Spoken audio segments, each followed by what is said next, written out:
প্রিয় শিক্ষার্থীরা, আসসালামু আলাইকুম। আশা করি সবাই ভালো আছো। আজকে আসলাম আর একটি নতুন পর্বে। এই পর্বে আলোচনা করব অধ্যায় 9 জ্যামিতির। আজকে বর্গ নিয়ে আলোচনা করব, অর্থাৎ বর্গ কাকে বলে, বর্গ অঙ্কন কিভাবে আঁকতে হয় এবং বৈশিষ্ট্যগুলো নিয়ে আমি আজকে আলোচনা করব। তো তোমরা ক্লাসটি অবশ্যই শেষ পর্যন্ত দেখবে। আমি তোমাদেরকে এই পর্যন্ত ট্রাপিজিয়াম, সামান্তরিক, আয়ত, রম্বস এগুলো তোমাদেরকে সংজ্ঞা সহকারে চিত্র অঙ্ক এঁকে বৈশিষ্ট্য লিখে দিয়েছি। আজকে আমি তোমাদেরকে এখানে যে বর্গ আছে সে বর্গটি আমি তোমাদেরকে সংজ্ঞা সহ চিত্র এঁকে বৈশিষ্ট্য লিখে দেবো। তো অবশ্যই শেষ পর্যন্ত তোমরা ধৈর্য সহকারে দেখবা, তোমরা সহজে আঁকাটা শিখে যাবা। তো চলো তোমাদেরকে আমি বর্গ কীভাবে আঁকতে হবে সেটা শিখে দিই। তার আগে আমি বলি যে বর্গ কাকে বলে। তো আমরা জানি যে চতুর্ভুজের 4টি বাহু দৈর্ঘ্য সমান এবং কোণগুলো সমকোণ তাকে বলে বর্গ। অর্থাৎ এই যে এগুলোতে যখন সমকোণ উৎপন্ন করবে সেগুলো হচ্ছে বর্গ। এই রম্বসেরও কিন্তু 4টি বাহুই সমান, কিন্তু একটু পার্থক্য কি, এর বিপরীত কোণগুলো সমান কিন্তু কোণগুলো সমকোণ নয়। আর বর্গের বিপরীত কোণগুলো সমান এবং কোণগুলো হচ্ছে সমকোণ। ঠিক আছে, তো চলো আমি তোমাদেরকে সঙ্গ সহকারে কিভাবে আঁকতে হবে আমি তোমাদের সেই নিয়মগুলো দেখিয়ে দিই। তাহলে দেখো, এখানে আমরা একটা 4 সেন্টিমিটার বাহু বিশিষ্ট বর্গ আঁকবো। তোমাদের প্রশ্নে এভাবে থাকবে যে 4 সেন্টিমিটার বাহু বিশিষ্ট একটি বর্গ অঙ্কন করো এবং অঙ্কিত চিত্রের বৈশিষ্ট্য লিখো। এভাবে থাকবে, শুধু তোমাদের এই সেন্টিমিটারটা অর্থাৎ দৈর্ঘ্যটা চেঞ্জ করতে পারে, 3.5 দিতে পারে, 3 দিতে পারে, 5 দিতে পারে, ইচ্ছা। ঠিক আছে, কিন্তু আঁকার নিয়ম হচ্ছে একই রকম। ঠিক আছে, তাহলে বর্গ সংখ্যাটা কি বললাম, যে চতুর্ভুজের 4টি বাহুর দৈর্ঘ্য সমান এবং কোণগুলো সমকোণ তাকে বর্গ বলে। ঠিক আছে, এটা হচ্ছে বর্গের সংজ্ঞা। এখন হচ্ছে আমরা 4 সেন্টিমিটার বাহু বিশিষ্ট একটি বর্গ আঁকবো। তো বর্গ অঙ্কন করার জন্য কি কি লাগবে, আমাদের চাঁদা লাগবে, স্কেল লাগবে। ঠিক আছে, আর পেন্সিল তো লাগবেই। তো 4 সেন্টিমিটার যেহেতু বলেছে, তাহলে আমরা যেদিকে স্কেলের সেন্টিমিটার থাকবে সেদিক ধরে আমরা কি করব, 4 সেন্টিমিটার বাহু কেটে নেব। তো আমরা এখানে প্রথমে কি করব, এই যে দেখো এখানে আমি 4 সেন্টিমিটার একটা বাহু নিয়ে নেব। ঠিক আছে, তোমরা সোজাসুজিভাবে নিবা, বাহুটা যেন আঁকা বাঁকা না হয়। ঠিক আছে, তাহলে এই যে আমি এখানে 4 সেন্টিমিটার একটা বাহু নিয়ে নিলাম। এই যে 0 থেকে শুরু করে এ পর্যন্ত এই যে 4 সেন্টিমিটার নিলাম। এখন আমাদের কাজ হচ্ছে কি, আমাদের কাজ হচ্ছে এখন এই যে চাঁদা নিব।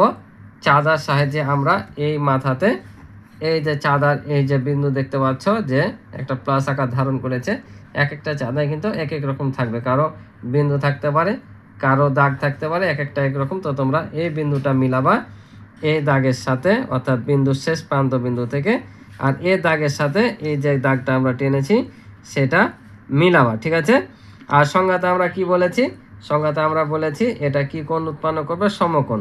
তাহলে এই যে এখানে সমকোণ আমরা দেখতে পাচ্ছি, অর্থাৎ 90 ডিগ্রি বরাবর আমরা এখানে কি নেবো, এখানে একটা বিন্দু নিয়ে নেবো। ঠিক আছে, এখানে একটা বিন্দু নিলাম, বিন্দুটা যেখানে যাক না কেন, আমি আর একটু নিচে নিলে হয়তো নিচে নামতো, তো সেটা কোনো ফ্যাক্টর না, আমরা এখানে একটা কি নিলাম, বিন্দু নিলাম। আবার এ পাশ থেকেও সেমভাবে আমরা এই বিন্দুর সাথে শেষ প্রান্ত থেকে আবার এই দাগে দাগে মিলিয়ে আবার এখানে কি করব, এখানে এই যে আমরা এখানে একটা বিন্দু নিব। ঠিক আছে, এই যে এখানে বিন্দু নিয়ে নিলাম।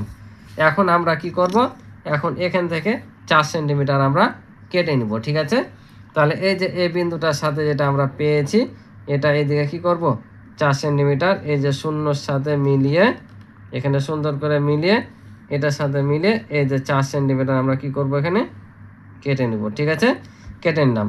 এদিকেও সেমভাবে আমরা এই যে বিন্দুটা পেয়েছি এই বিন্দুর সাথে মিলে আমরা 4 সেন্টিমিটার কেটে নিব।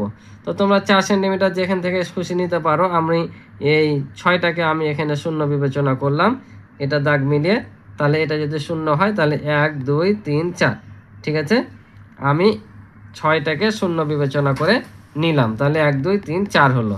এখন আমরা এই দুটা কি করব, যোগ করে দেবো। এই দুটা যোগ করলে দেখো অটোমেটিকই আমাদের এখানে 4 সেন্টিমিটার কিন্তু এই যে মিলে যাচ্ছে। ঠিক আছে, তাহলে আমরা এখন এই দুটা কি করব, যোগ করে দেব। এই যে যোগ করে দিলে আমাদের 4 সেন্টিমিটার হয়ে গেল। তাহলে দেখো একটা সুন্দর কিন্তু বর্গ হয়ে গেল। এই বিন্দুগুলো তোমরা ঠিকভাবে নিবা। ঠিক আছে, তাহলে এখানে দিই আমরা ক, খ, গ আর হচ্ছে ঘ। ঠিক আছে, তাহলে আমরা এখানে লিখতে পারি যে চিত্রে ক খ গ একটি বর্গ, চিত্রে ক খ গ ঘ একটি কি একটি বর্গ। এখন আমরা কি লিখব?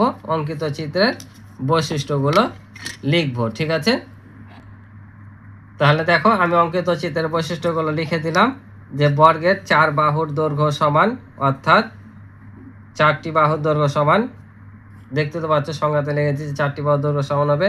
এর প্রত্যেকটি কোণ এক সমকোণ, অর্থাৎ 90 ডিগ্রি। এর 2টি কর্ণ আছে। কর্ণ বলতে আমরা এই যে এখানে যে দাগগুলো দিই সেটাকে বলে কি? কর্ণ। তারপর হচ্ছে যে এর 4টি বাহু ও 4টি শীর্ষবিন্দু আছে। এই যে দেখতে পাচ্ছি আমরা 4টি বাহু, আর এই বিন্দুগুলোকে বলে একটা শীর্ষবিন্দু। বুঝছো?